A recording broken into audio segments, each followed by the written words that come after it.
ए, रुक तो कशाला? भाजी सामने पड़ी है, दिखाई नहीं दे रही है क्या तेरे को?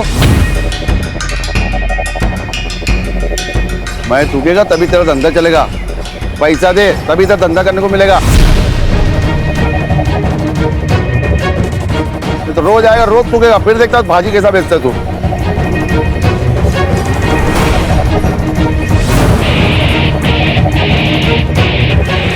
वैसा तेरे पास बेचने के लिए और भी महंगी चीज है।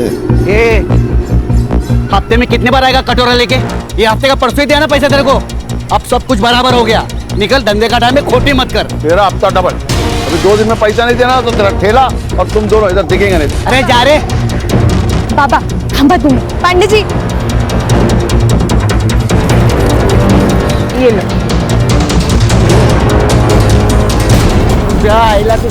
बाबा जाओ दे ना बाबा, कीचड़ में पत्थर डालोगे ना तो आपके ही कपड़े गंदे होंगे। अरे ये लोग हमको ऐसे डराते रहेंगे जब तक हम इनको उल्टा जवाब नहीं देते।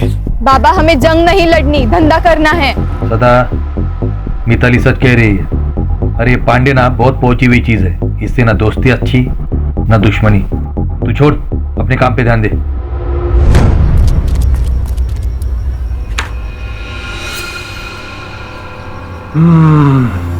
कौन सा सेंट है? मस्त है भाई, ये जो आपने दिया था। तभी मैं बोलू, दिल की धड़कन क्यों चुक गई मेरी।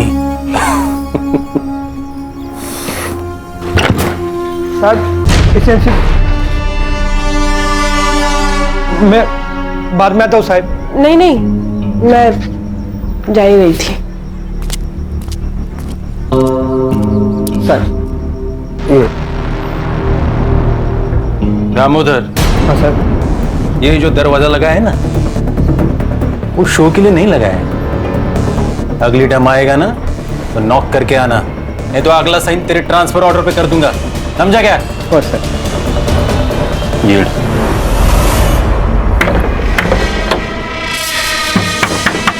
बाबा, काका आप? काका वाका छोड़, सब आप किधर है?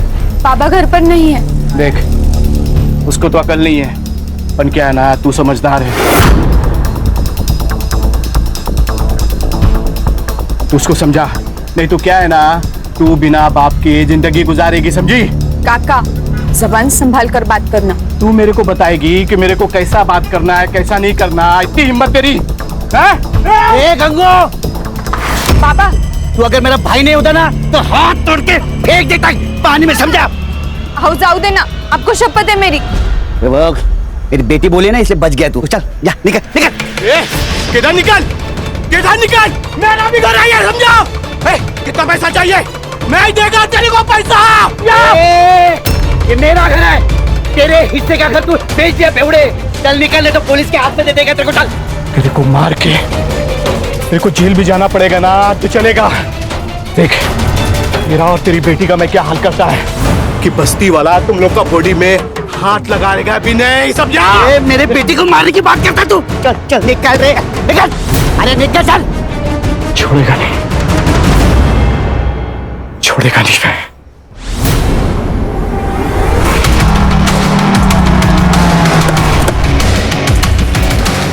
चलो चलो चलो, ए बंद कर, ए टिकली चल, ए कपड़ा चल, घर ही जाओ, निकल। डॉक्टर बाबू, ये सब क्या चल रहा है? ये रोज का नाटक है इन लोगों का। लेकिन अपने पास तो लाइसेंस भी है और पांडे को पैसे भी तो देते हैं ना हम लोग। अरे कोई फायदा नहीं है, ये लोग अभी सब रावण नहीं लेके ना फेंक देंगे।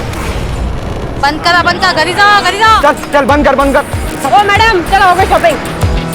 ए सदा, चल। क्या बोला था मैं तेरे को?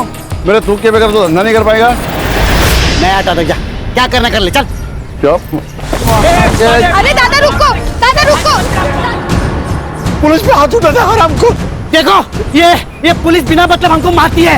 ये पांडे के साथ पुलिस मिली हुई है, इनको पैसा भी दो और पुलिस का मार भी खाओ। इसमें सदा की कोई गलती नहीं है, सब गलती है पांडे की।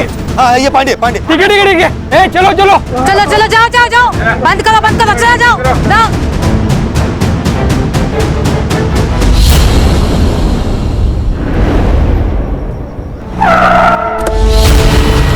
गुस्सा आता है ना तेरे को? अरे तेरा सारा गुस्सा निकालती हूँ मैं। चल अंदर। अरे चलो इसके अंदर। अरे लेकिन चल अंदर। साहब, अरे मैडम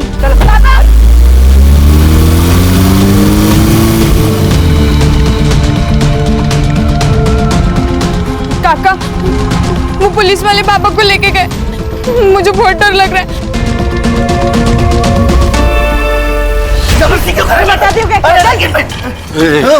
शेर के मुंह में हाथ डालेगा तो काटेगा ही ना, काटेगा ही ना, काटेगा ही ना। साहब सब देख रहे हैं, जो करना है वो अंदर जाके करो।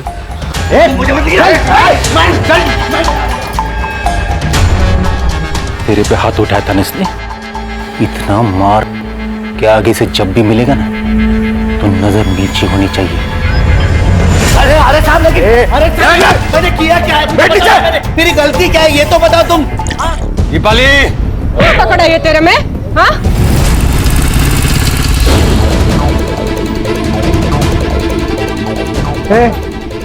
भाजी मार्केट है, बिना परमिशन के अंदर जाने के लिए। मेरे पापा अंदर है। क्यों मार रहे हो मेरे पापा को? पूछताछ चल रही है। पापा, पापा। देखना, अंदर जाने नहीं दे रहे, प्लीज देखना, प्लीज। सुनिए, मेरा नाम महेश है, महेश पवार। मैं पीएसआई निकम को जानता हूँ, उनको बुला देंगे प्लीज। ठीक है, बैठो यहाँ पे।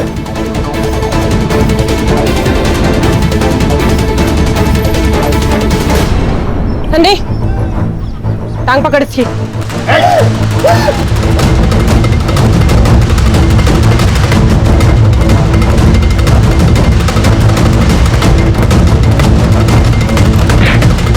सर, ए दामोदर, अरे वो दरवाजा बंद करना, आवाज से कान फटा जा रहा है मेरा। ये देख महेश, उसने पुलिस पे हाथ उठाया, उसको सजा और सबक तो मिलेगा ही ना। गरीब लोग हैं सर, माफ कर दीजिए उनको। मैं कुछ नहीं कर सकता। साहब मुझे एक बार मेरे पापा से मिलने दो, एक बार मिलने दो प्लीज सर। सर प्लीज, बस इतना कर दीजिए प्लीज। ठीक है, शुरू किया आपने। दामोदर,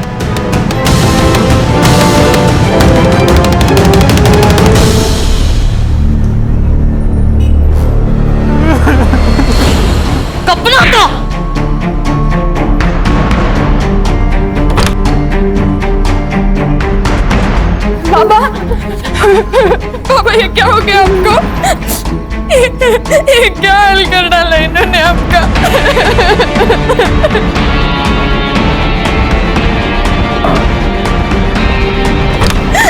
हम छोड़ेंगे नहीं इनको, हम लड़ेंगे, हम जरूर लड़ेंगे। लड़ेगी तू? लड़ेगी? ये तो बिना पिए ही गर्म हो रही रे। पता नहीं मेरी शेरनी अब क्या करेगी उसके साथ। जाओ देना साहब, बहुत हो गया, मर जाएंगे वो, खाली पॉकेट में फंस जाएंगे हम। आगे से लफड़ा नहीं करेंगे, मैं बात करता है इनसे। ठीक है, अपने वैन में डाल के दोनों हरामियों को घर छोड़ दो। हो साहब।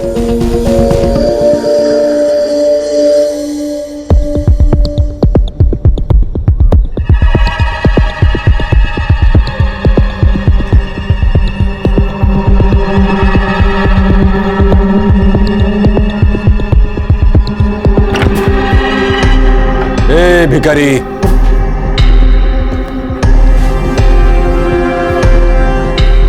अरे जंगल में रह के शेर से पंगा लेगा तो ऐसी हालत होगी। अब की बार छोड़ रहा हूं, फिर अगली बार ऐसा झपटा मारूंगा ना कि खेल खल्लास। येऊन जा।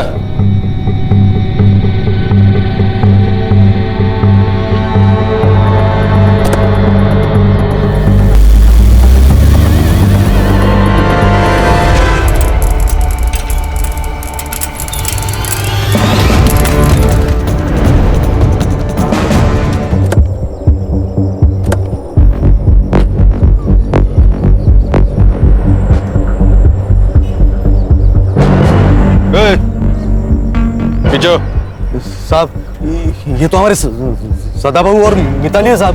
अरे किसी गाड़ी ने उड़ा दिया होगा। गाड़ी कैसे उड़ा है? अगर गाड़ी ने उड़ाया तो ये, और ये सड़क से इतने दूर आकर गाड़ी उड़ाकर चली गई क्या? ये एक्सीडेंट नहीं है भाइयों, ये इनको मारा गया साहब, इनको मारा गया, ये एक्सीडेंट नहीं है साहब। ए चलो आप पीछे हो साहब, चलो चलो। नहीं ये एक्सीडेंट नहीं है। नहीं साहब, ये एक्सीडेंट नहीं है साहब।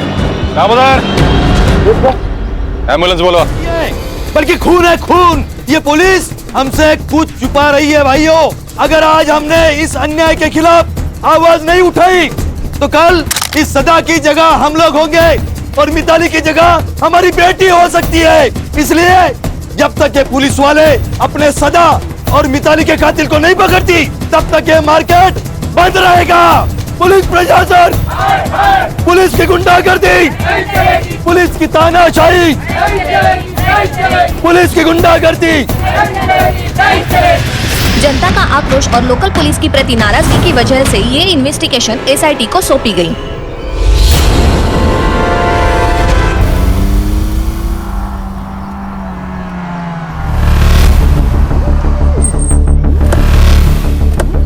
अरे या साहेब, या वेलकम टू तांदळी।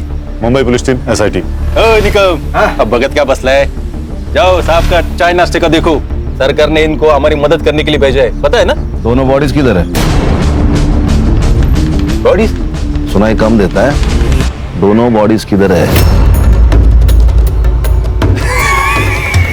अभी बॉडीज का क्या करेंगे साहब? पोस्टमार्टम तो हो चुका है ना? या सर शायद फैक्स ठीक से मिला नहीं इनको, पोस्टमार्टम करने के लिए मना किया था ना साहब। ये हमारा पुलिस स्टेशन है। देशमुख। अब बॉडीज कहाँ हैं?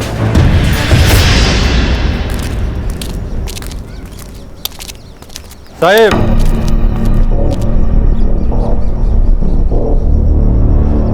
हिट एंड रन का केस है ये।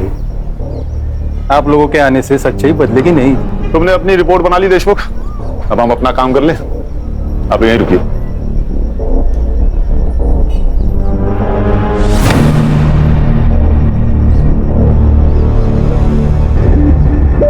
तो मर्डर ही है, पूरे बॉडी पर कट से बहुत सारे जख्म हैं और सर लड़की का सर भी फोड़ा गया है। ये जो हिट एंड रन केस बोल रहा है ना, केस डाइवर्ट करने के लिए सर। क्या बोलता है साहब? मतलब हम लोगों ने जो कुछ काम किया है वो बेमतलब है? नाम के लिए काम कर रहे हो तो काम छोड़ दो देशमुख। एक्सीडेंट केस है, अंधे दिख रहे हैं हम। नहीं, आप लोग अंधे नहीं है, हम लोग अंधे। अभी आप लोग आए हो ना तो आंखें खुली करके ये सारा इन्वेस्टिगेशन कर रहे हो। हमने किधर रोका है? रोका है? ए देशमुख, किससे बात कर रहा है ना वो पहले समझ ले। वो उल्टा जवाब नहीं ना दे रहे क्योंकि तू वर्दी में है, इसलिए पहले सोच और बाद में बोल। कोऑपरेट कर। दामोदर। Yes sir. ये दोनों बड़े साहब को और दोनों बॉडीज की फाइलें दे दो। हो गया कॉपरेशन? देशमुख, सारे files, reports, PM report, forensic report सब कुछ चाहिए। देता हूं। और कुछ चाहिए? हाँ चाहिए ना, हमें हमारा सेटअप करने के लिए जगह चाहिए। कहाँ करे? दीपाली, ये मुंबई टीम का दुकान लगाने के लिए जगह का बंदोबस्त करो। देशमुख, हमें केबिन चाहिए। ये आपका मुंबई पुलिस स्टेशन नहीं है, ये एरिया हमारा एरिया है और यहाँ का पुलिस स्टेशन मेरे कंट्रोल में, इसलिए इधर वही होगा जो मैं चाहूंगा। समझे? चला। सर आप कुछ कह क्यों नहीं रहे? हर जंग उसी वक्त नहीं जीती जाती खान, हमें अपना दिमाग ठंडा रखना होगा। Sir according to the PM report Mitali के साथ सेक्सुअल असॉल्ट भी हुआ है। उसके थाई और पैर पे सिगरेट के बर्न मार्क्स है and cause of death lung failure. Sir दोनों के मौत का टाइमिंग लगभग सेम है सर, 5 तारीख रात 1 से 2 के बीच। और सदा को कंफर्म जलाने की कोशिश की है सर, उसके मुंह पे बर्न मार्क्स है। जरा धीरे से, कोई भी खिड़की के पास मत देखो, हमारे ऊपर नजर रखी जा रही है। खान और संग्राम, ये बाप बेटी जहाँ ठेला लगाते थे वहां पर पूछताछ करिए आप लोग। ओके। अर्षा और गणेश बाबू, उनके घर के आसपास पूछताछ करिए।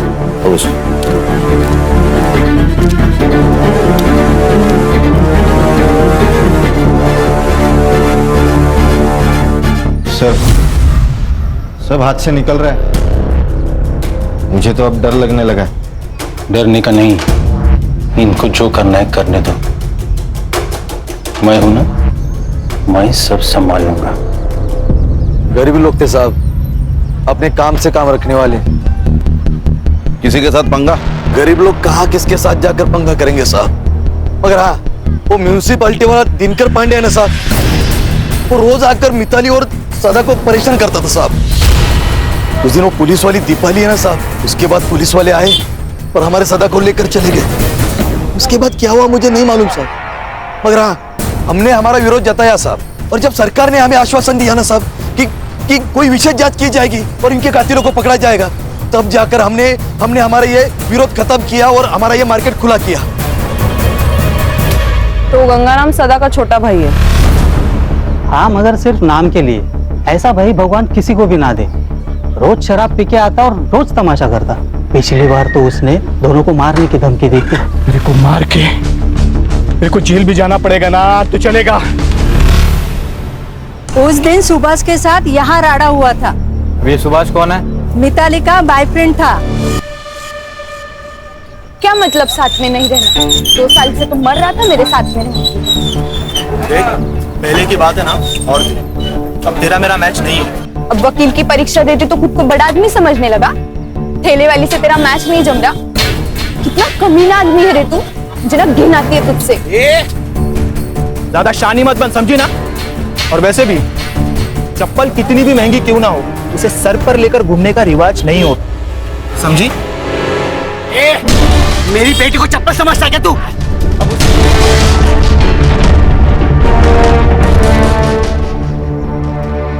तो अब तक हमारे पास सस्पेक्ट हैं सुभाष, गंगू और म्यूनिसिपैलिटी वाला दिनकर पांडे। तेरे पीआई देशमुख का कुछ समझ में नहीं आ रहा है। सदा को उठा के उसने पुलिस स्टेशन में लाया, लेकिन हमें पता है नहीं। कुछ छोटा मैटर होगा सर। सर, बात छोटे बड़े की नहीं है। अगर हमसे कोई बात छुपाई जा रही है, मतलब कुछ तो गलत किया होगा। सर, मैं ये पीआई देशमुख से बात करता हूँ। नहीं खान, ये हमारा केस है, इसे हम अपने तरीके से सॉल्व करेंगे। हर्षा और गणेश भाऊ गंगू से बात करेंगे। तो खान, ये पांडे को उठाओ और ये जो लवर बॉय है सुभाष ना, उसे तुम देखो। तो देशमुख से तो मैं डील करता हूँ। गेला बग निकम, गेला देशमुख हर छोटी इंफॉर्मेशन मेरे लिए मायने रखती है। उस दिन तुम सदा को यहाँ पुलिस स्टेशन लाए थे, हमें क्यों नहीं बताया? सदा? निकम, कौन है सदा? एसआईटी चीफ हूँ देशमुख, गणितबाजी मत करना मेरे साथ। दामोदर, इस केस का हर डिटेल साहब को देने का पता नहीं क्या?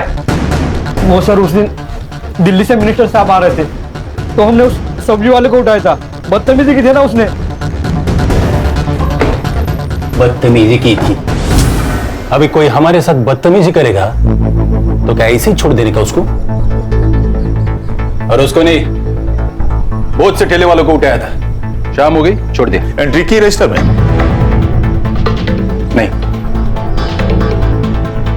अरे मंदिर से बाहर चोरी होती ना चप्पल, उतनी भी केस की औकात नहीं। मिनिस्टर साहब चले गए, सब कुछ छोड़ दिया। अब बाहर जाके उनके साथ क्या होता है हमको क्या पता? हाँ, मैंने धमकाया था सदा भाव को, पर ये मेरे घर का मामला है। तेरे को क्या करने का है? अबे बेवड़े, बता सदा और मिताली को क्यों मारा? मैडम, मैं काय को मारे? मैं मानता है मेरे को उसका घर चाहिए था, पर वो मेरा भाई था ना मैडम, उसके जाने का मेरे को बहुत दुख है, सच्ची। 5 तारीख को किधर था तू? किधर रहेगा मैडम, इधर ही रहता है। मैं रात को इधर ही सोता है, काम पे जाके फिर वापस इधर ही आता है मैडम। ये देख, जब तक मैं ना कहूं तब तक शहर छोड़ के जाने का नहीं, समझा? आप ऑफिसर हो, मैं भी म्यूनिसिपैलिटी में काम करता हूँ। हमको सब पता है। जाओ पहले वारंट लेके आओ, हम डरते नहीं पुलिस से। वारंट चाहिए? हीरो बनेगा? बताओ क्या एसआईटी क्या चीज है? मारो साहब, मारो और मारो इसे। बहुत हरामी चीज है ये पांडे। इसने मारा साहब उन दोनों को। इसे छोड़ना मत साहब। सदा और मिताली को क्यों मारा? सर, मैंने नहीं मारा सर। वो हफ्ता देने में नाटक करते थे तो थोड़ा बनती नहीं थी उनके साथ। 200 रुपए के लिए कोई जान लेता क्या? मैं अब तो ही कसम खाता हूँ सर, मैं नहीं मारा। 5 तारीख को कहा था? घर पे ही था, मेरी बीवी को पूछो। सुभाष 5 तारीख को ऑफिस आया था। 5? वो तो पिछले 4-5 दिन से ऑफिस ही आने हैं। आए तो इन्फॉर्म करना, ठीक है? ठीक है सर। सर, ये एरिया का हीरो है ना, के देशमुख, और उसकी ये टीम हमसे बहुत कुछ छुपा रही है। उन्होंने हमसे कहा था कि शाम 4 बजे बाप बेटी को उन्हें घर छोड़ दिया, लेकिन मैंने मार्केट में सदा के घर के आसपास पूछताछ की तो पता चला शाम से रात तक इन्हें किसी ने नहीं देखा। झूठ का महल बनाया है खान। एक सबूत मिला और केस सॉल्व। ये गंगाराम और पांडे की कॉल डिटेल्स और कॉल लोकेशन निकाले, कुछ तो जरूर पता चलेगा। और सर ये सुभाष भी मिसिंग है।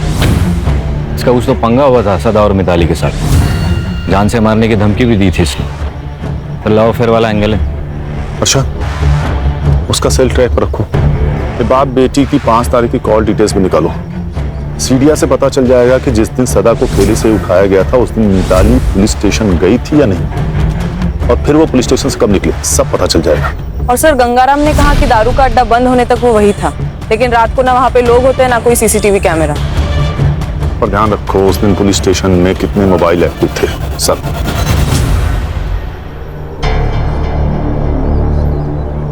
ये स्कूल के वक्त होमवर्क की डेडलाइन होती थी ना, वैसा वाला फील आ रहा है मुझे। इसलिए एक सेकंड बहुत जरूरी है, प्रोडक्टिव रहना भी बहुत जरूरी है। अच्छा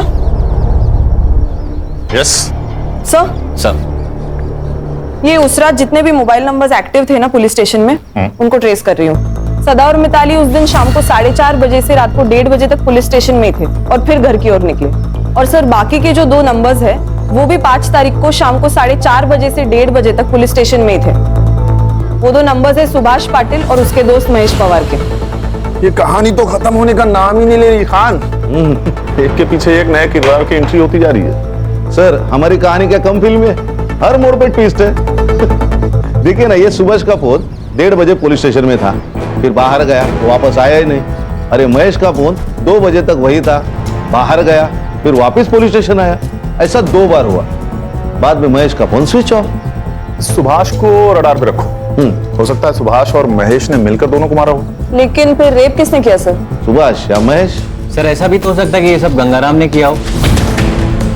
अपने भाई से बदला लेने के लिए उसने अपने भतीजी के साथ कुछ गलत किया हो। Hello hello sir. हाँ, उस सुभाष को उसके ऑफिस में पकड़ लिया सर। लेके आओ उसे। सर मैं भागा नहीं था, मैं मुंबई गया था मामा के घर पे। मामा के घर क्यों गया था? सर मेरा मामा आईसीयू में, कैंसर हुआ है, लास्ट स्टेज पर है। मैं इतना टेंशन में था सर कि मैंने ऑफिस में भी इन्फॉर्म नहीं किया। सब सोच के आए हैं आप वकील बाबू? सारा प्लान रेडी है आपका? हाँ? मतलब तूने मारा है मिताली और सदा को? तेरी गर्लफ्रेंड थी ना वो, मार्केट में सदा ने देखो चप्पल से मारा, उसका बदला लिया तूने, है ना? नहीं मैडम, मैंने किसी को नहीं मारा, और मेरा और मिताली का तो ब्रेकअप हो चुका था। 5 तारीख को कहा था। अरे सर मैंने कहा, मैं मुंबई में था हॉस्पिटल में। कहा था सुभाष पापा को पुलिस लेके गई है। देख मिताली, मुझे तुझसे कोई बात नहीं करनी, और खबरदार अगर यहाँ पर कोई भी तमाशा किया तो। सुभाष प्लीज प्लीज मेरी मदद कर, मुझे तेरे अलावा कोई नहीं है, और वैसे भी वो तेरे बाबा जैसे ही है ना। जिसने पूरे मार्केट में मुझे चप्पल से मारा वो मेरे बाबा जैसे। सुभाष सुभाष प्लीज मेरी मदद कर।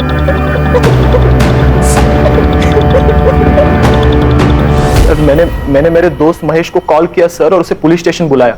उसकी जान पहचान है, सोचा कुछ फायदा होगा। साहब मुझे एक बार मेरे पापा से मिलने दो, एक बार मिलने दो प्लीज सर। बस इतना कर दीजिए प्लीज सर, मेरी रिक्वेस्ट है सर प्लीज। दामोदर। और सर कुछ 1 घंटे बाद वो दीपाली मैडम बाहर आई, और उन्होंने मुझे उन दोनों के कपड़े लाने को कहा। क्यों? यही सवाल मैंने उनसे पूछा मैडम, लेकिन उन्होंने कहा कि खराब हो चुके लेके आओ, तो मैं लेके आया। लेकिन सर ऐसा उन्होंने 2 बार किया, मुझे कुछ समझ में नहीं आ रहा था। फिर सर थोड़ी देर बाद वो बाहर आए, मैंने देखा उनकी हालत बहुत खराब थी। फिर देशमुख साहब ने उन्हें कार में घर भेज दिया, और सर मैं भी घर चला गया। और सर घर जाके मुझे मामी का कॉल आया और मैं मुंबई के लिए निकल गया। देखो वकील साहब, कानून के तिकड़म तुम भी जानते हो और हम भी जानते हैं। कहानी अच्छी बुनी है तुमने। नहीं सर, मैं सच कह रहा हूँ। सच तो ये भी हो सकता है कि तुम उनके पीछे गए और वहां जाकर उन दोनों को मार दिया। बदला बहुत बड़ा नशा है। क्यों? नहीं सर, मैं सच कह रहा हूँ, प्लीज मेरा यकीन करो।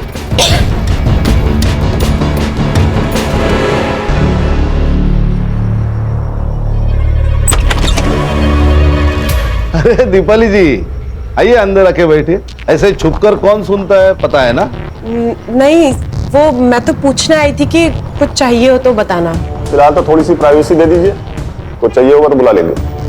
जी सर।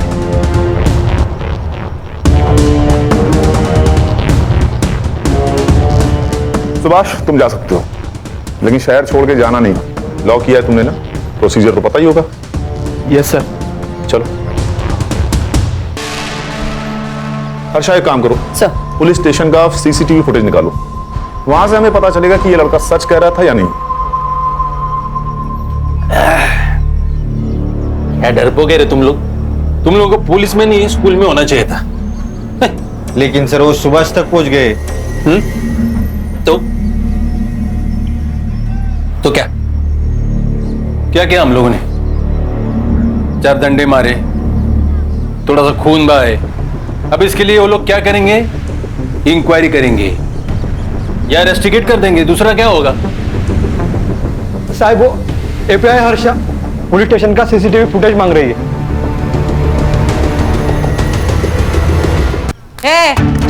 क्या है? क्यों चाहिए सीसीटीवी फुटेज? क्या साबित करना चाहती है? हमने मारा है? जा, मारा है हमने। क्या कर लेगी? रिस्पेक्ट से बात कर, एसआईटी से हम। तो क्या नाचू? हाँ, जा नहीं देते फुटेज। तेरे को जो उखाड़ना है ना, उखाड़ ले जा। एसआईटी, उठ। यहीं पे गोली मार दूंगा। आप लोग मेरे पुलिस स्टेशन में भूलने का नहीं है? आप लोगों से ज्यादा स्टॉक हमारे पास है। दामोदर,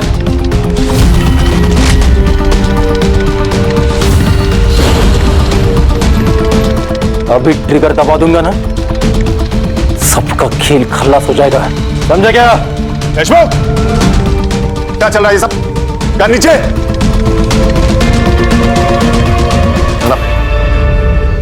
क्या सब? सर सीसीटीवी फुटेज मांगा तो ये दादागिरी कर रहा है। सर लोग दारू पी के आए ड्यूटी पे। देख देशमुख, सीसीटीवी फुटेज दे दे, नहीं तो मजबूरन मुझे आईजी को इन्फॉर्म करना होगा। नहीं, गलती हो गई, गलती हो गया। दामोदर, साहब को सीसीटीवी फुटेज दे दो। बाहर का, अंदर का भी। अंदर का खराब हो गया, रिपोर्ट को दिया है। आउट। सब लोग बाहर जाओ, हमें पुलिस स्टेशन की तलाशी लेनी है। आउट। क्यों? तेरे बाप का पुलिस स्टेशन है?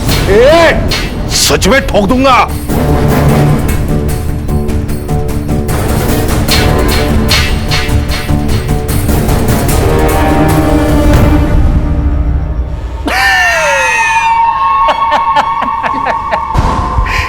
क्या बरला?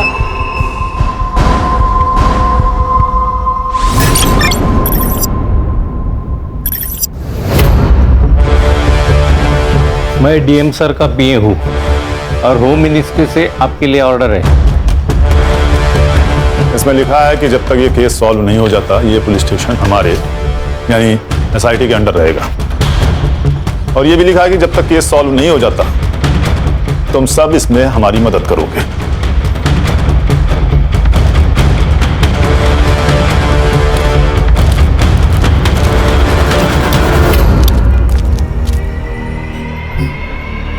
मैंने कहा था ना खान, हर जंग उसी वक्त नहीं जीती जाती। ये देखिए सर, 4:40 पर सदा को यहाँ लाया गया। उसके 20 मिनट बाद सुभाष और मिताली पुलिस स्टेशन पहुंचे और फिर कुछ ही देर में महेश भी अपनी बाइक पर आया और फिर 11 बजे महेश और सुभाष उन दोनों के कपड़े लेने बाहर गए और फिर वापस आए। ये 2 बार हुआ सर। सर फिर ये 1:30 बजे सदा और मिताली को पुलिस वैन से घर तक छोड़ा गया। उसके बाद सुभाष भी वहां से निकल गया, लेकिन ये महेश अंदर बैठा था करीबन आधा घंटा। आधा घंटा अंदर कर क्या रहा था? और पोस्टमार्टम के हिसाब से सदा और मिताली की मौत रात 1:30 से 2:30 के बीच हुई। अगर दामोदर उस दिन उन दोनों को घर छोड़ने गया होगा तो बचे हुए 45 मिनट में ही सब कुछ हुआ होगा। Absolutely right sir. Forensic team बुलाकर सारे रूम को अच्छे से चेक करो तुरंत। Yes sir.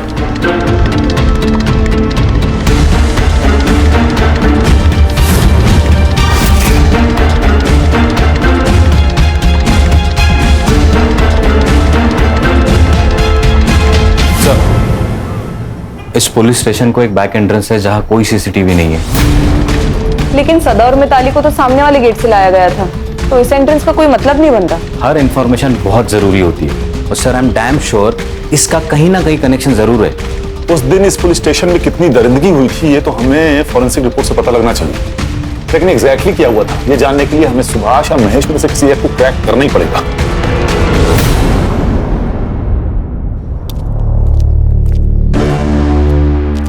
सर, एक बुरी खबर है।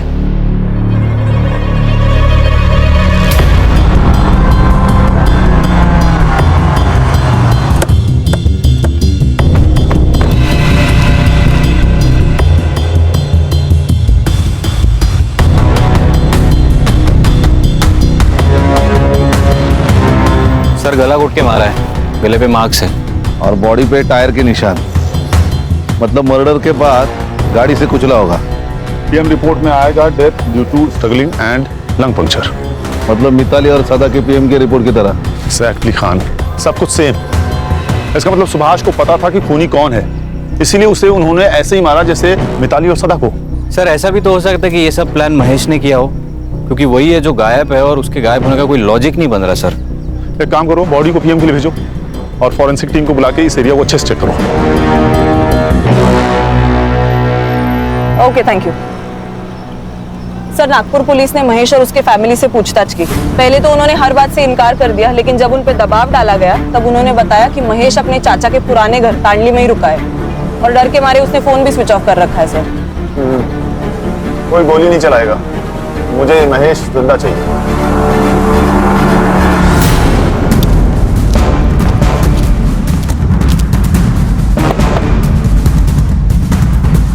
कौन है? अरे हम पड़ोसी हैं।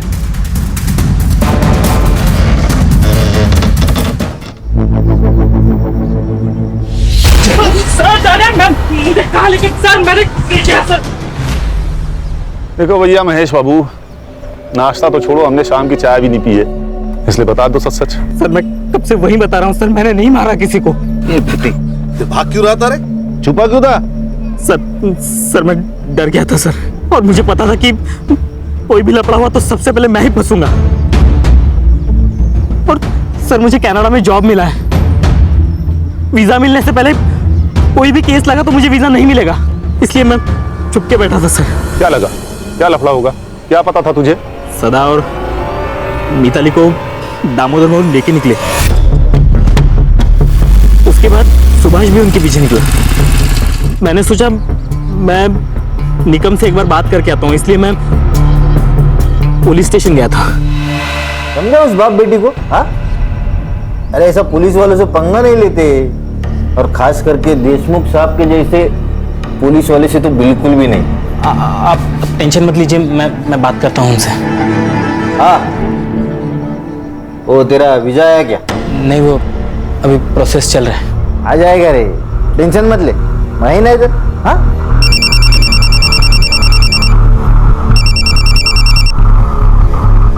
हाँ दामोदर, हो जाए क्या बाप बेटी को? क्या साहब? साहब वो बाप बेटी मर गए साहब।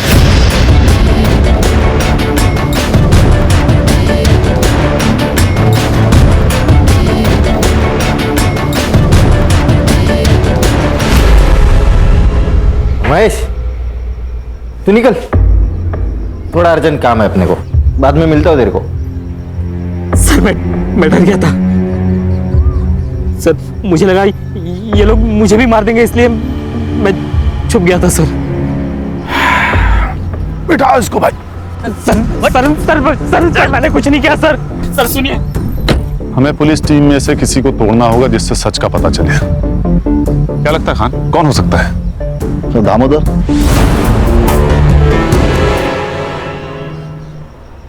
देखो दामोदर, कभी कभी हम ना चाहते हुए भी हादसे का शिकार हो जाते हैं। मैं जानता हूं तुम्हारे साथ कुछ ऐसा ही हुआ होगा। देखो, महेश ने तुम लोगों के खिलाफ गवाही दे दी है, तो अब बचने का कोई चांस नहीं। हाँ, अगर तुम सरकारी गवाह बन जाते हो तो तुम्हारे लिए आसान होगा। बताता हूँ। उस रात देशमुख सर ने मुझे सदा और मिताली को घर छोड़ने के लिए कहा था। ए उतरो सदा।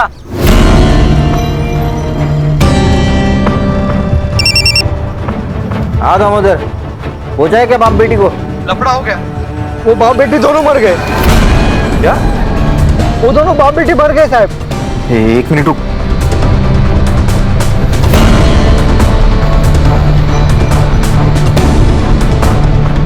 दामोदर, उन दोनों को लेके गांव के बाहर पहुंच।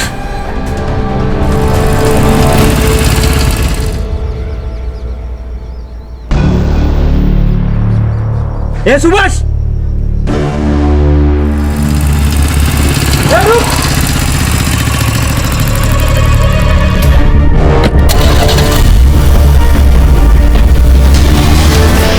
मैंने कुछ नहीं किया साहब, बस एक गलती हो गई।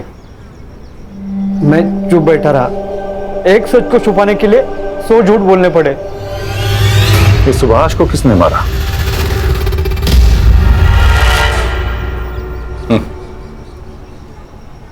सुभाष तक तो तुम पहुंच ही गए थे। उस दिन वो पुलिस जीप के पीछे पीछे चला गया था। मिताली और सदा के मौत की भनक लग गई थी उसको। एक ना एक दिन अपना मुंह खोल ही देता, इसलिए मैंने उसको। फिर मिताली का रेप किसने किया? Municipality officer Pandey. Deshmukh sir और पांडे दोस्त हैं। अरे वो 2 टके के बाप बेटी ने दीपाली पे हाथ उठाया था। सबक तो सिखाना ही था ना। और वो पांडे, वो मिताली के पीछे पड़ा ही था, इसलिए मैंने उसको फोन करके बुला लिया।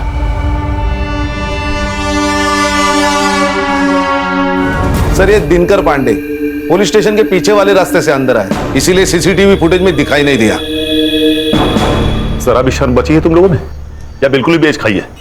अगर तुम लोग पुलिस वाले नहीं होते ना, तो मैं 3rd डिग्री का इस्तेमाल करता। अच्छा, इन लोगों पर ऐसी ऐसी धाराएं लगाओ कि इस जन्म में बाहर ही ना निकल पाए।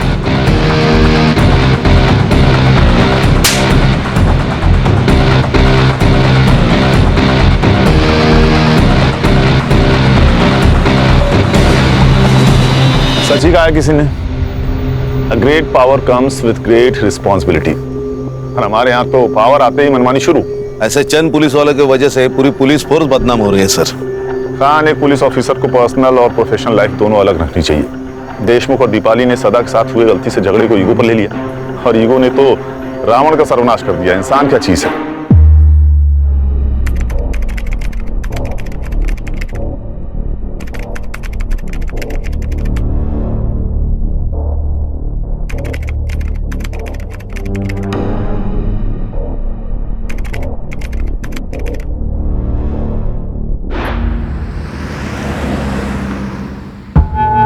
ये गिल्ट मुझे खाए जा रहा है। क्यों किया मैंने ऐसा? क्या हो गया था मुझे? ये भी तो एक क्राइम है ना। सब कुछ इतनी जल्दी में हो गया कि मुझे कुछ समझ में ही नहीं आया। और अब ये समझ नहीं पा रही हूं कि ये गिल्ट खत्म कैसे होगा। गिल्ट होना अच्छी बात है, और अच्छा है कि तुम्हें गलती का एहसास है। बट टू बी फ्रैंक, मैं तुम्हारी मदद तभी कर पाऊंगा जब तुम मुझे खुल के बता पाओगे कि तुम्हारी गलती क्या है। मुझे लेट हो रहा है, मैं चलती हूँ।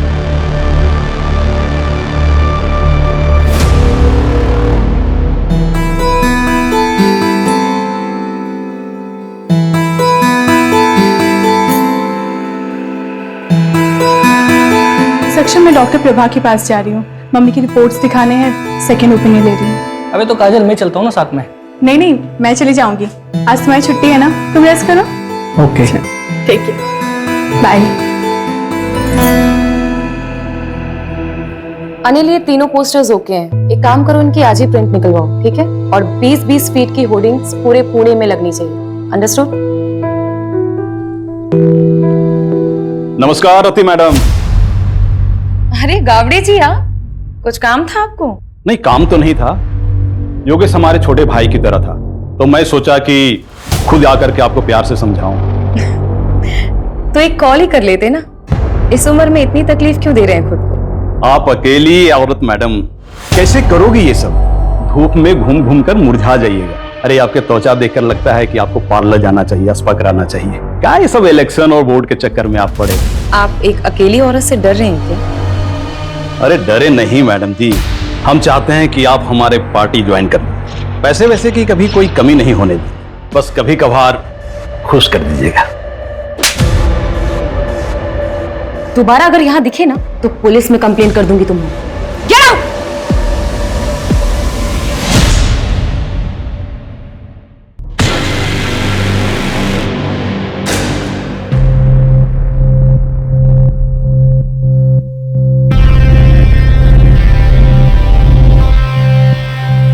लती, कब तक हम ऐसे छुप छुप के मिलते रहेंगे?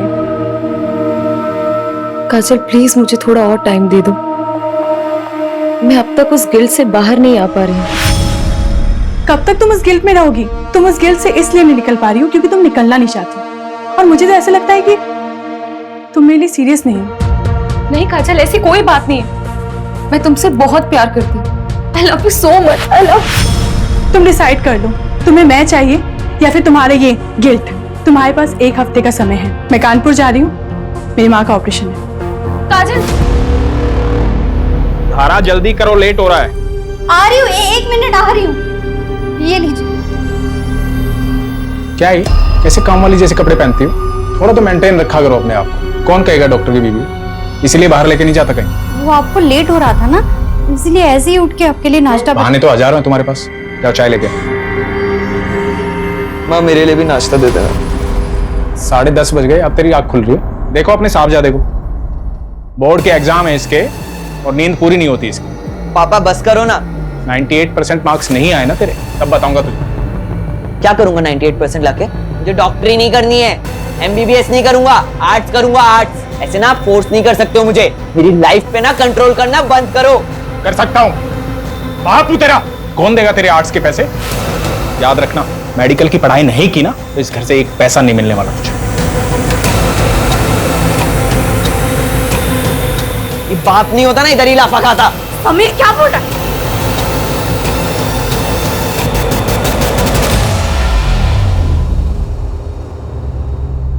माता जी ये दवाई मैंने लिखी है और ये हमारे कैंप की तरफ से फ्री है।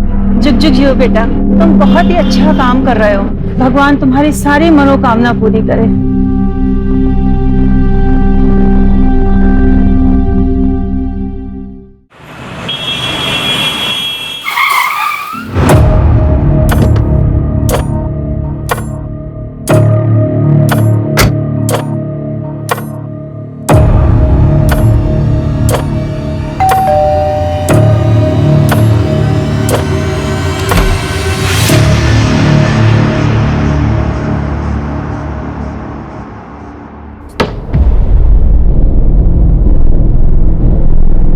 आप बैठो, मैं कॉफी लेके आती हूँ।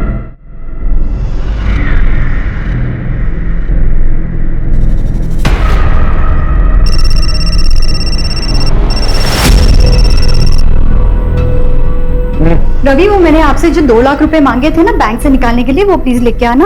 यार फालतू चीजों के लिए पैसे नहीं है मेरे पास, पहले भी कई बार बोल चुका हूँ मैं। रवि, आप अच्छे से जानते हो मैं पैसे वेस्ट नहीं करूंगी, मुझे जरूरत है इसीलिए मांग रही हूँ।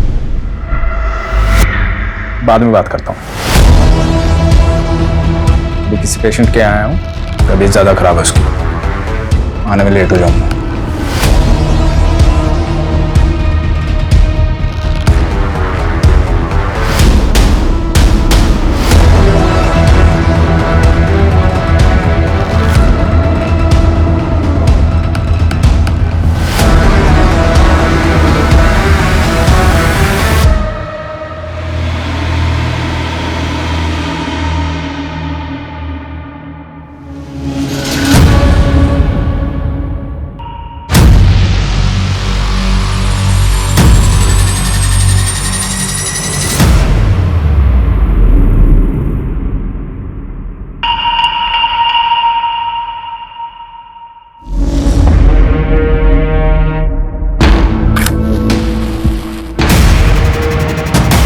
जय।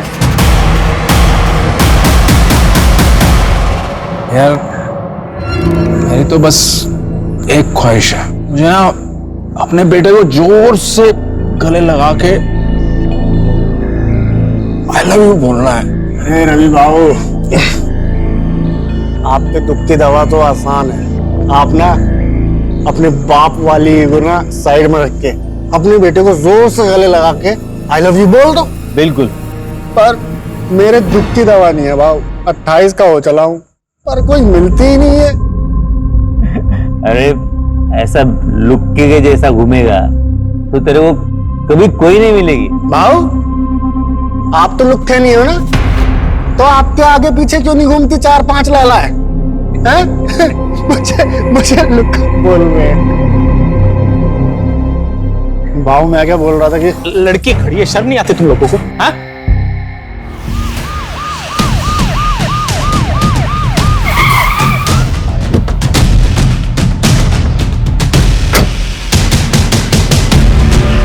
सर, बड़ा ही अजीब क्राइम सीन है, देखिए।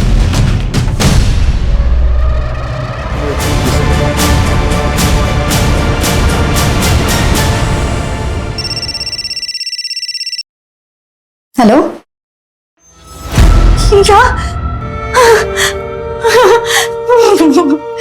माँ, क्या हुआ? समय पापा।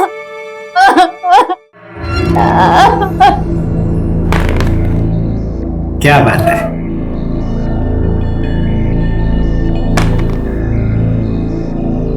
पापा, आपका 1 आया था, आपने 3 क्यों चलाया? मैंने चीटिंग नहीं किया। आप चीटिंग कर रहे हो। चलो, आई देखो ना पापा, चीटिंग कर रहे हैं। क्या टिया, तू भी किसको बता रही है? ये तो खुद चीटर है।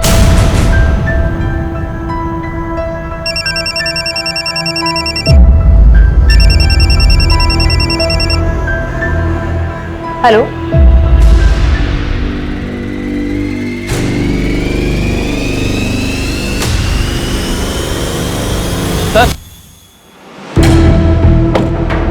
सर ये रवि की सीढ़ियाँ। किसका नंबर है? सर जया कामली के नाम पर रजिस्टर्ड है। रेगुलर बातचीत होती थी? हाँ सर, दिन में 2-2 घंटे बात होती थी। सर, तो कहीं ये डॉक्टर रवि का अफेयर तो नहीं चल रहा था? पॉसिबल है। पोस्टमार्टम रिपोर्ट आई? सर डिटेल पोस्टमार्टम रिपोर्ट आने में 1 हफ्ता लगेगा। प्राइमरी पोस्टमार्टम में ये आया है कि तीनों की बॉडी में 250 ml से ज्यादा अल्कोहल है। मतलब पूरे चांसेस हैं कि फुल नशे में हो।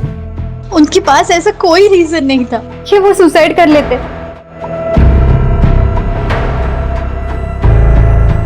क्या आप लोग इन्हें जानते हैं? नहीं। नहीं सर। नहीं। क्या इसको जानते हैं? नहीं जानते सर। जया कामली, शायद नाम सुना हो? नहीं जानते सर। श्योर? जी।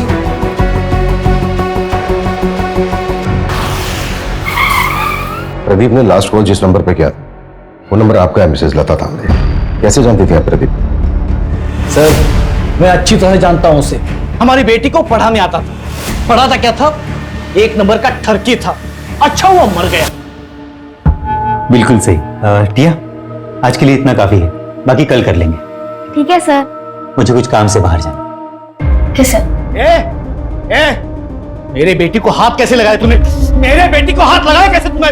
विनय, मैं तो सिर्फ पढ़ा रहा था। मैंने मेरी आंखों से देखा तू क्या कर रहा था। निकल मेरे घर से, निकल जा मेरे घर से। विनय, मेरे बेटी के आसपास भी दिखाई दिया ना तो जान से मार दूंगा तुझे मैं। ये टिया के साथ यहाँ गंदी गंदी हरकतें कर रहा है। मोबाइल पे बैठे बैठे खेलती रहती है वो। क्या बकवास कर रहे हो तुम? अच्छा, मैं बकवास कर रहा हूँ और तुम जो कर रहे हो बहुत अच्छा कर रही हो तुम।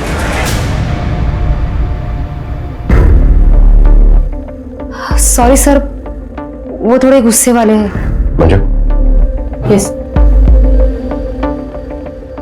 इन दोनों को देखिए, कभी आपने प्रदीप के साथ देखा है इन दोनों को? जानती हैं आप इन्हें? नहीं, मैंने नहीं देखा। प्रदीप की फैमिली में से जानती है किसी को? क्योंकि हम उसके घर पे गए थे, घर पे ताला लगा हुआ था और नेबर से भी हमें कोई खास इन्फॉर्मेशन नहीं मिली। नहीं सर, उसने कभी कुछ बताया नहीं, शायद वो अकेला ही रहता था। अच्छा मिसेस तांबे, क्या आप कोई ऐसा रीजन जानती हैं जिसकी वजह से प्रदीप सुसाइड कर सकता है? नहीं सर, मैं अच्छे से जानती हूँ उसको। प्रदीप सुसाइड कर ही नहीं सकता। अपना वादा याद है ना तुम्हें? भूली तो नहीं? वरना मैं अभी भी पुलिस के पास जा सकती हूँ। नहीं, पुलिस के पास मत जाना। मैं रवि के अंतिम संस्कार में बिजी थी। मैं तुम्हारा काम कर देती हूँ। जल्दी करो, मैं और दिन ज्यादा वेट नहीं कर सकती हूँ। हाँ ठीक है।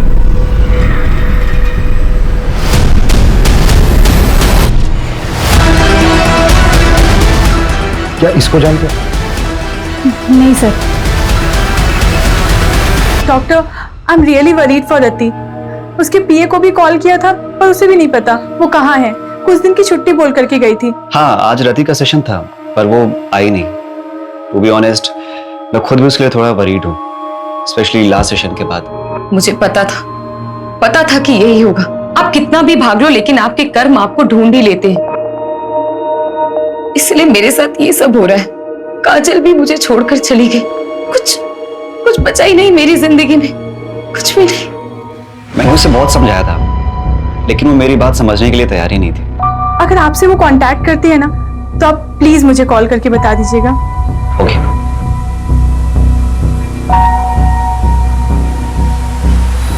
सर, डॉक्टर रवि ने पाषाण में 3 करोड़ का फ्लैट बुक किया। 3 करोड़ का फ्लैट? जी। नॉमिनी कौन है? बेटा नॉमिनी। फ्लैट बीवी के नाम पे बुक किया। हाँ लेकिन सर, गन की बैलिस्टिक रिपोर्ट आ गई। ये देखिए, थोड़ी सी शॉकिंग है। रवि के पास जो गन थी उससे एक भी बुलेट नहीं निकली। प्रदीप और जो अननोन विक्टिम मिला है उनके गन से एक बुलेट निकली। लेकिन गोली तो तीनों को लगी। तो फिर तीसरी गोली किस गन से चली? सर, अननोन विक्टिम के हेड में जो गोली मिली उसकी बैलिस्टिक रिपोर्ट बन रही है। 2 दिन में गन का पता चल जाएगा। इसका मतलब साफ है कि वहां पर कोई चौथा भी था। मुझे शुरू से ही लगा कि वहां पर एक औरत भी थी जिसकी चूड़ी मिली थी हमें, और वो औरत वो यही हो सकती। इंस्पेक्टर बिल्लू सिंह रिपोर्टिंग साहब। चले। ए शामराव, लेकर जाओ इसको। हर हफ्ते का नाटक है। लॉकअप में डालो और शाम तक उसे छोड़ना। कल 1 minute Manju. Shamrao. Yes sir. इसको बाहर लेकर चलो। सुरेश, गन गियर सील करो। Okay sir.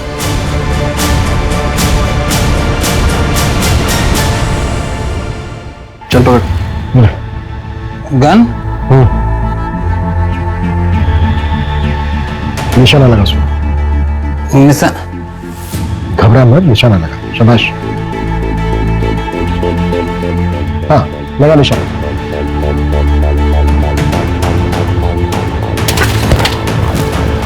इसको तुरंत हॉस्पिटल लेके जाओ और इसका अल्कोहल कंटेंट चेक करो। क्विक। चलो चलो। मान लेते हैं ये है मिस्टर एक्स। मिस्टर एक्स के राइट हैंड में गन थी। मिस्टर एक्स ने प्रदीप को शूट किया। प्रदीप के राइट हैंड में गन थी। प्रदीप ने रवि को शूट किया। रवि के हाथ में भी गन थी लेकिन रवि की गन तो चली नहीं। तो फिर मिस्टर एक्स को गोली लगी कैसे? देखो, इन तीनों के ब्लड में 250 ml से ज्यादा अल्कोहल कंटेंट था। बिल्लू भी हैवी ड्रिंक करता है, जैसा कि हमने देखा कि बिल्लू ठीक से खड़ा भी नहीं हो पा रहा। निशाना लगाना तो दूर की बात। सर, तो फिर ये मिस्टर एक्स और प्रदीप का निशाना इतना सटीक कैसे लगा? दोनों में से किसी का भी निशाना नहीं चुका। इसका मतलब ये पूरा क्राइम सीन सेटअप था। एग्जैक्टली, हमें गुमराह करने के लिए। ये कोई मास सुसाइड नहीं बल्कि मास मर्डर था। इसका मतलब साफ है कि यहाँ पे इन तीनों के अलावा भी कोई चौथा था और ये चौथा है हमारा असली मर्डर। ये ले तेरे पैसे और अपना मुंह बंद रखना। और हाँ, याद है मुझे मेरी डील। शहर छोड़ के चली जाऊंगी मैं। तेरे लिए यही अच्छा होगा। और गलती से भी समीर की कंप्लेंट पुलिस में नहीं करूंगी। बोला ना, नहीं करूंगी।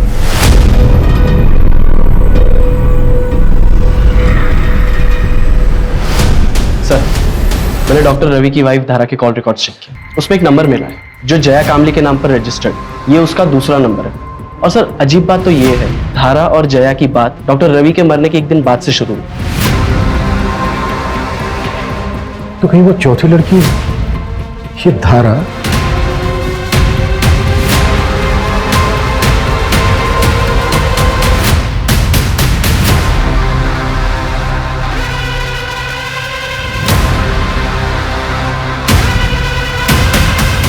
जी, मैं जानती थी जया को। उसका रवि के पास इलाज चल रहा था। उसने रवि की मौत के बाद सांत्वना देने के लिए फोन किया था। जी।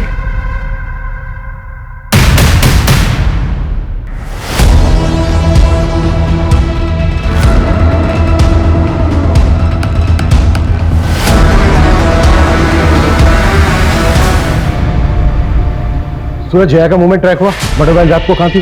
सर जया का फोन तो सिर्फ घर पे ही एक्टिव था और कोई ऐसा क्लू नहीं मिला जिससे ये पता चले कि जया क्राइम साइट पे गई। जैसे क्राइम साइट पे जाने वाले सभी रास्तों का सीसीटीवी हम स्कैन कर रहे हैं। और सर हॉस्पिटल स्टाफ से भी बात हुई, उन्होंने बताया कि जया को डायबिटीज है और ये डॉक्टर रवि इंसुलिन का शॉट लगाने से घर पे जाता है। व्हाट? डॉक्टर रवि और जया के बीच में अफेयर नहीं था? हेलो, अच्छा नजर रखो उस पर। सर उन तीनों को जिसने गन सप्लाई की थी उस सप्लायर का पता चल गया। गुड्डू ने उस पर नजर रखी है। मूव।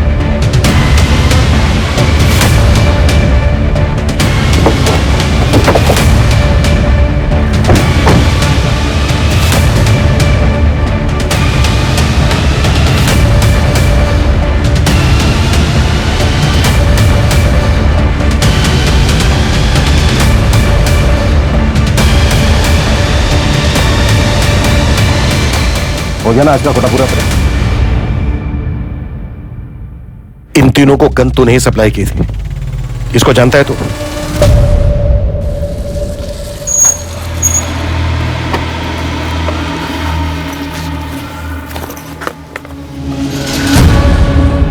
आप लोग करने क्या वाले हो? मतलब बस पूछ रहा था मैं, अपन को क्या?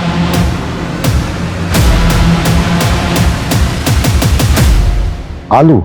हाँ सर, 3 लोग थे, 4 गन लेके गए और उनके पूरे सीट पे आलू भरे थे। ये जो तीसरा आदमी था, इसका क्या नाम बताया तुमने? अक्षय नाम है उसका, यही कोरेगांव पार्क में ही रहता है। मेरा एक दोस्त है जो उसका पड़ोसी है, तो उसी ने डील कराई थी। इस अक्षय का घर परिवार? घर परिवार तो नहीं पता साहब, लेकिन वो एड्रेस दे सकता हूँ। तो शायद ये मास सुसाइड ही था। शायद हाँ। गन इन तीनों ने खुद खरीदी। सवाल यह है कि चौथी गन किसके लिए खरीदी गई? तो शायद वो गन किलर के पास। और फिर ये चौथा शख्स बैकआउट कर गया होगा। शायद ये भी हो सकता है कि शुरू से इसका प्लान था। अब सवाल यह है कि ये चौथा शख्स कौन है और उस चौथे शख्स का इन तीनों के साथ क्या कनेक्शन? सबसे पहले हम इस कनेक्शन को ढूंढना। और सर वो आलू जो शाहिद ने बताया था, इतने सारे आलू सर, समझ में नहीं आ रहा है। मैं तो बेहोश था हॉस्पिटल में, कल ही डिस्चार्ज हुआ हूं। मुझे तो पता ही नहीं था कि अक्षय इस दुनिया में नहीं। इस महीने मेरा ऑपरेशन है, 10,000 कम पड़ रहे थे, वो इसी जुगाड़ में लगा था। उसने जिंदगी में अपने लिए कुछ नहीं किया, मेरे पीछे ही परेशान रहता था। वो कभी आत्महत्या नहीं करता। देखिए चंदन जी, ये तो हम नहीं कह सकते, पर क्या आपकी जानकारी में कोई ऐसा है जो अक्षय को जान से मार सकता है? कोई ऐसा क्यों करेगा? सीधा साधा था मेरा बेटा, न नशा, न लड़की, न कोई और ऐशे, सिर्फ मेहनत करना जानता था। चंदन जी,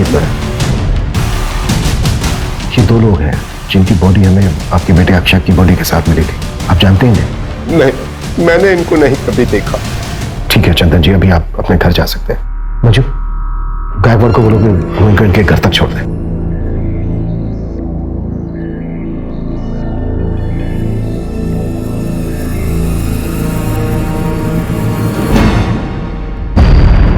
सर, अक्षय की मौत जिस बुलेट से हुई है वो मैच हो गई। और सर उस गन की बैलिस्टिक रिपोर्ट अक्षय की बॉडी से मिली गई बुलेट की बैलिस्टिक रिपोर्ट से मैच हुई।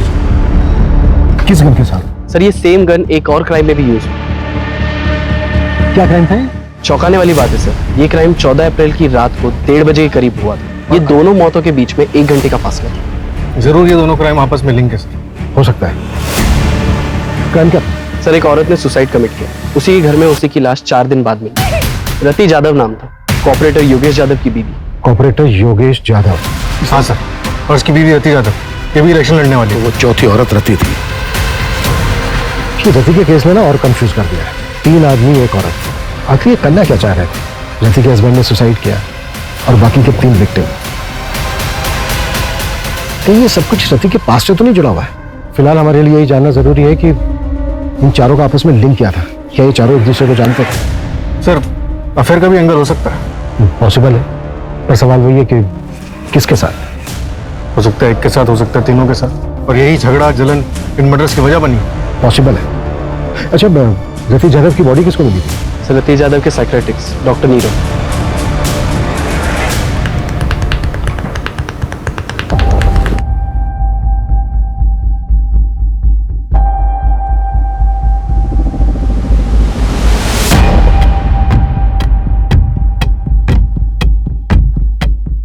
हेलो सर, रियली सॉरी, आप लोग काफी टाइम से वेट कर रहे हैं क्या? नहीं, इट्स ओके। एक्चुअली हमें आपसे रति जाधव के बारे में बात करनी थी। आप रति के डॉक्टर थे ना? जी। दरअसल हमें ये जानना था कि क्या रति किसी बात को लेकर परेशान थी? जी, एक्चुअली रति गिल्ट में थी। ये समझ नहीं पा रही हूँ कि ये गिल्ट खत्म कैसे होगा। गिल्ट?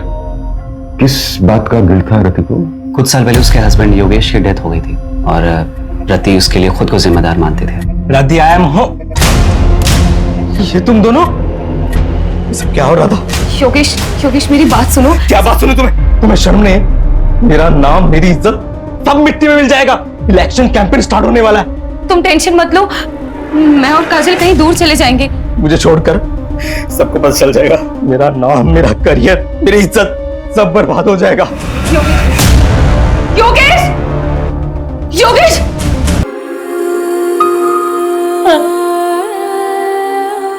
सर ये सब सच है। सर हमारे रिलेशन को कोई नहीं समझता। फैमिली और सोसाइटी के प्रेशर में हम दोनों ने शादी तो कर ली, लेकिन हम अपने अपने हस्बैंड के साथ खुश नहीं थे। हमने भागने का प्लान बनाया था। सर वो अब्रॉड जाने के लिए तैयार तो हो गई थी, लेकिन उसको वो गिल्ट खाया जा रहा था। अब्रॉड जाने के लिए? और वो इलेक्शंस? सब वो ये सब कभी नहीं करना चाहती थी। वो तो योगेश के शुरू किए हुए प्रोजेक्ट्स को कंप्लीट करना चाहती थी। उसके बाद ईयर एंड में हमारा कनाडा जाने का प्लान था। अब कनाडा सेटल होने का प्लान था। वहाँ की एक यूनिवर्सिटी में मैंने पीएचडी का फॉर्म भी फिलअप कर दिया था। सब कुछ ठीक चल रहा था, सब कुछ। लेकिन उस दिन हमारे बीच झगड़ा हो गया।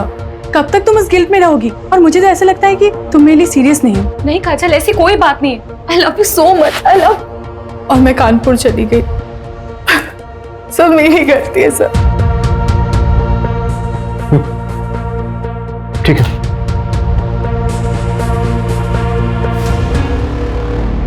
सर, प्रदीप ने मार्केट से 10 लाख रुपए उठाए थे और सर प्रदीप की लोकेलिटी में एक ज्वेलरी शॉप है, उसने वहां से 20 लाख के गहने ऑर्डर किए थे और सर उसने दुकानदार से कहा था कि वो अपनी बेटी के फ्यूचर के लिए इन्वेस्टमेंट करना चाहता है। कहाँ है उसकी बेटी? सर मैंने पता किया है, 13 साल पहले प्रदीप को एक बेटी पैदा हुई थी, लेकिन सर बच्चे को जन्म देते समय उसकी वाइफ की मौत हो गई थी और सर उस नर्सिंग होम के रिकॉर्ड्स पता करते हुए हमें एक जाना पहचाना नाम मिला है जिसने उस वक्त उसी नर्सिंग होम में एक मरे हुए बच्चे को जन्म दिया था। कौन?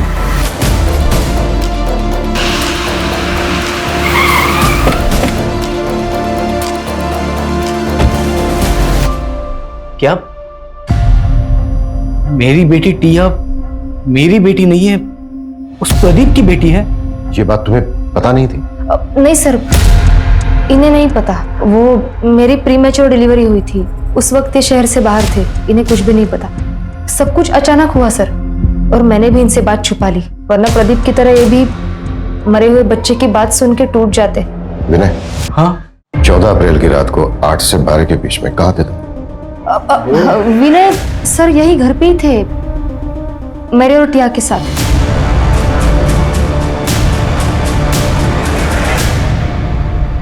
सर, रति के बैंक रिकॉर्ड्स चेक करके पता चला है कि कनाडा की एक यूनिवर्सिटी में उसे 30 लाख रुपए की फीस भरी थी और अगले महीने उसे 70 लाख रुपए और भरने थे। प्रदीप ने 20 लाख रुपए के गहने ऑर्डर किए थे और डॉक्टर रवि ने 3 करोड़ का फ्लैट बुक किया। ये लोग इतने बड़े इन्वेस्टमेंट कर रहे थे, जबकि इनके अकाउंट में पेमेंट करने के लिए पैसे नहीं थे। ये भी तो हो सकता है कि पैसा कहीं से आने वाला हो इनके पास, और ये बात पहले से किसी को पता है। सर रवि को मारने के लिए धारा, जया और समीर सबके पास मोटिव था। और तो और सर, प्रदीप को मारने के लिए विनय के पास भी मोटिव था। और रति पॉलिटिकल फिगर थी, हो सकता है उसका कोई दुश्मन बन गया। थप्पड़ बहुत महंगा पड़ेगा मैडम जी। तुम्हारी यूनिवर्सिटी की फीस है 1 करोड़ रुपए, सतीश 30 लाख रुपए भर चुकी थी, राइट? जी। बाकी के बचते हैं 70 लाख रुपए, लेकिन रति के बैंक अकाउंट में 70 लाख रुपए थे नहीं, तो फिर वो बाकी के पैसे कहां से भरने वाले थे? नहीं काजल, लोन लेने की जरूरत नहीं है। मुझे पैसे डबल करने की एक अच्छी स्कीम मिल गई है, जिससे हम अपनी फीस भी भर सकते हैं। जितनी बड़ी रकम उतना बड़ा इनाम। ऐसी कौन सी स्कीम है? तुम ऐसे चक्रों में क्यों पड़ रही हो? काजल ऐसा कुछ भी नहीं है, मैंने सब क्रॉस चेक किया है, सब जेन्युइन है, डोंट वरी। तुम ट्रस्ट करते हो ना मुझ पे? पैसे दुगने करने वाली स्कीम? एक मिनट, तुम इसके बारे में और क्या क्या जानती हो? रति ने मुझे बस इतना ही बताया था। बेटा मैंने मम्मी को मैसेज कर दिया है, अब मम्मी से ले लो पैसे। ओके ओके बेटा। सर मैंने पता किया, मर्डर से एक हफ्ते पहले रवि ने 1 करोड़ रुपए का लोन लिया था मार्केट से, और उसी तरह प्रदीप ने 50 लाख, रति ने 50 लाख और अक्षय ने अपने दोस्त से 5,000 रुपए उधार लिए थे। और ये पैसा हमें किसी के भी घर से या फिर किसी की भी डेड बॉडी के पास से नहीं मिला। तो इसका मतलब सर वो, इसका मतलब साफ है, हम चौथे आदमी को ढूंढ रहे थे, लेकिन बाजी किसी पांचवें आदमी ने मारी, और इस खेल का मास्टरमाइंड वो पांचवा ही आदमी है। हाँ मंजू। सर आपने मुझे जैसा बोला था एक बार क्राइम सीन चेक करने के लिए, आप क्राइम साइट पे फौरन आ जाइए, हमें यहाँ कुछ मिला है।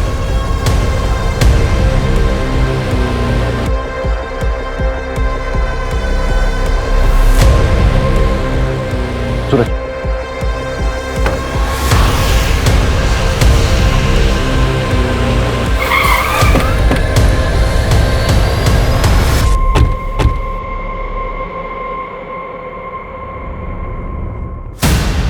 सर ये देखिए क्या मिला।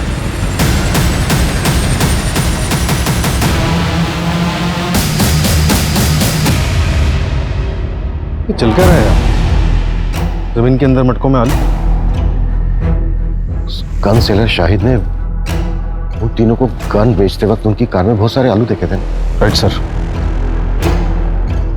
4 डेड बॉडीज, इतने सारे सस्पेक्ट्स, पैसा दुगना करने की स्कीम। मुझे पैसे डबल करने की एक अच्छी स्कीम मिल गई है। मास सुसाइड करने का नाटक, और ये जमीन के अंदर इतने सारे मटकों में दबे हुए आलू। सूरज, हमें उस 5वें आदमी को जल्द से जल्द ढूंढना होगा, लेकिन फिर वही सवाल कि वो 5वां आदमी है कौन और कहां है? सर जैसे आपने बोला था, मैंने वो लाइन जितनी बड़ी रकम उतना बड़ा इनाम, उसके बारे में ऑनलाइन सर्च किया तो 10 साल पुराना एक केस गोरखपुर का मिला है। ये रही उसकी फाइल।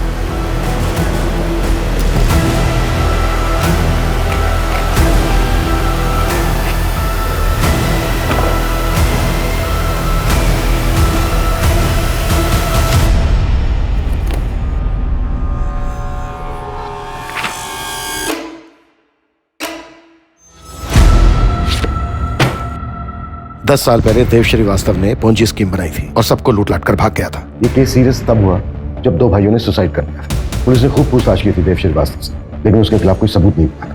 फिर भी मैं गोरखपुर पुलिस से कांटेक्ट करता हूँ, पता करता हूँ कि देव श्रीवास्तव आजकल है कहाँ, है भी या नहीं। क्विक। सर, देव श्रीवास्तव 4 साल पहले मर चुका। एक और डेड है? नहीं सर, देव का एक बेटा है जो 2 साल पहले यहीं पुणे में शिफ्ट हुआ था। इसका हमारे किसी सस्पेक्ट के साथ कोई कनेक्शन है? हाँ सर, ये देखिए।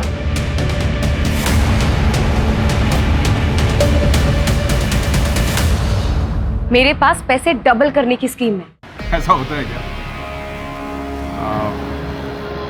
आदमी भरोसे गए? हाँ, मैं उसे अच्छे से जानती हूँ, लेकिन एक आदमी और चाहिए विधि के लिए। वो तो मैं ले आऊंगा। अरे पर पैसे लेके भाग गया तो? अरे नहीं यार, रति ने मुझे बोला है पहले वो डेमो देगा। क्या डेमो के लिए पैसे देने होंगे? अरे नहीं नहीं, डेमो के लिए पैसे नहीं, कुछ और लगेगा।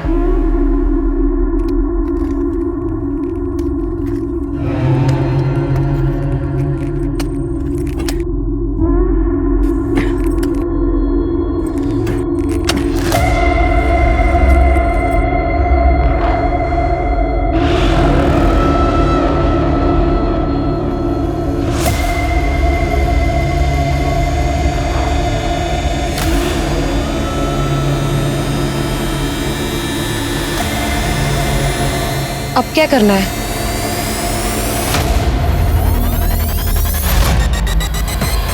तुम चारों का कार्य समाप्त हुआ और मेरा कार्य आरंभ। इसके लिए तो तुम्हारे पास एक ही रास्ता है, तुम तुम्हारी पार्टनर काजल के साथ अब्रॉड चली जाओ। लेकिन डॉक्टर, मेरे पास इतने पैसे नहीं हैं। इसके लिए मेरे पास एक रास्ता है, सीक्रेट है, मैं पैसे डबल कर सकता हूँ। क्या? कैसे? एक तरीका है, अब साइंटिफिक नहीं है, और इस विधि को पूरा करने के लिए तुम्हें 4 लोगों को इकट्ठा करना होगा जो कि पैसा डबल करने की चाह रखते हो। लेकिन डॉक्टर, ये सब होगा कैसे? पहले तुम 4 लोगों को आइडेंटिफाई कर लो, उसके बाद मैं तुम्हें डेमो भी दे दूंगा। उसके बाद अगर तुम चारों को मुझ पे भरोसा होता है तब पैसे लेकर आना।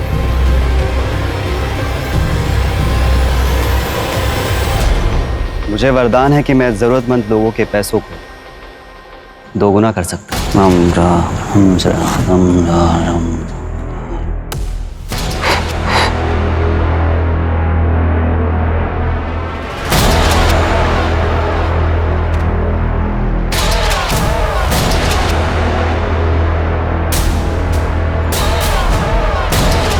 यहाँ आओ, यहाँ खोदो, सच क्या है खुद ब खुद पता चल जाए।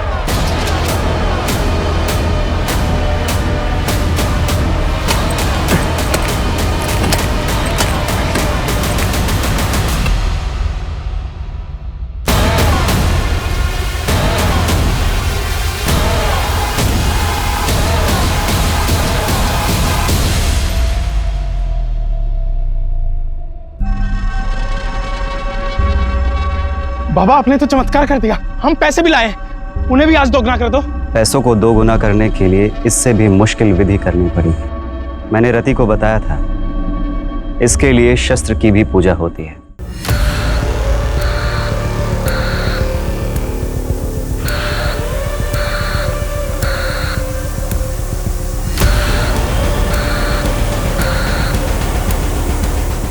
अब मुझे इस कार्य को पूरा करने के लिए समय लगे और एकांत भी। उसके पहले आप लोग आपके मोबाइल फोन्स स्विच ऑफ करके इस बैग में डाल दीजिए। अब आप लोग शुभ घड़ी की प्रतीक्षा कीजिए।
सूरज, पूरे शहर में मुझे नाकाबंदी चाहिए। हर जगह पर मेरा की फोटो खिंचवाओ, खास करके शहर के बॉर्डर।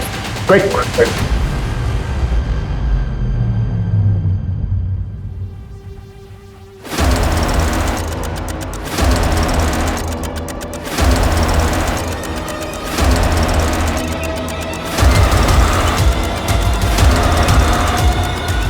आप लिसन, तुम रूम में जाके शैंपेन निकालो। ओके। मैं बस 2 मिनट में आया। मैं बस 2 मिनट में आया। 2 मिनट नहीं बेटा, तेरे को बहुत लंबा समय लगने वाला है। अब लेके चला इसको। अरे सर मेरी बात। सर मार लेना, जी भर के मार लेना, लेकिन पहले ये तो बताओ कि मुझे ढूंढा कैसे? मैरीगोल्ड, यही पोस्ट कार्ड था ना तेरे केबिन की वॉल पर। कहने में लगा कि ये कोई होटल है। पिछले 6 महीने में कम से कम 60-70 होटल गए होंगे, पर तू कहीं नहीं मिला। फिर मैं पता चला, ओ नहीं, ये कोई होटल वोटल नहीं है, बल्कि ये तो मुंबई का एक्सक्लूसिव मेंस सीक्रेट क्लब है। एक पोस्ट कार्ड से क्लब तक पहुंच गए। तुझे क्या लगा तू ही जीनियस है? तेरे जैसे फ्रॉस्टर्स अपनी झूठी शान में पैसा उड़ाने के लिए क्राइम करते हैं। फ्रॉड नहीं, जीनियस हूं मैं। अपने इशारे पे लोगों को नचाता हूं, और वो चारों तो अपने लालच की वजह से मारेगा। मेरा उसमें कोई रोल नहीं है। वो चारों लालची, और तू निर्मोही जिसे कोई मोह नहीं। अरे तूने तो उस अक्षय तक को नहीं छोड़ा। वो बेचारा 5,000 रुपए डबल करना चाहता था, पता है क्यों? ताकि वो अपने बीमार बाप का ऑपरेशन करा सके। आत्मी लक्ष्मी को कौन जाने देना चाहता है? मैंने तो बस एक शतरंज की खेल की तरह जाल बिछाया, जो फंसा हो गया। बेटा अब हम तुझे भी नहीं जाने देंगे। अब अपनी पूरी जिंदगी जेल में खेलना था। और अब ये बता तू आलवों को डबल कैसे करता था? वो तो मैं पहले से गाड़ के रखता था, पर लालचियों को मेरी ये मामूली सी ट्रिक भी समझ में नहीं आई।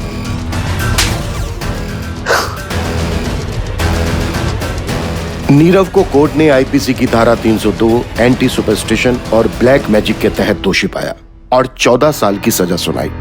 लालच एक ऐसी बला है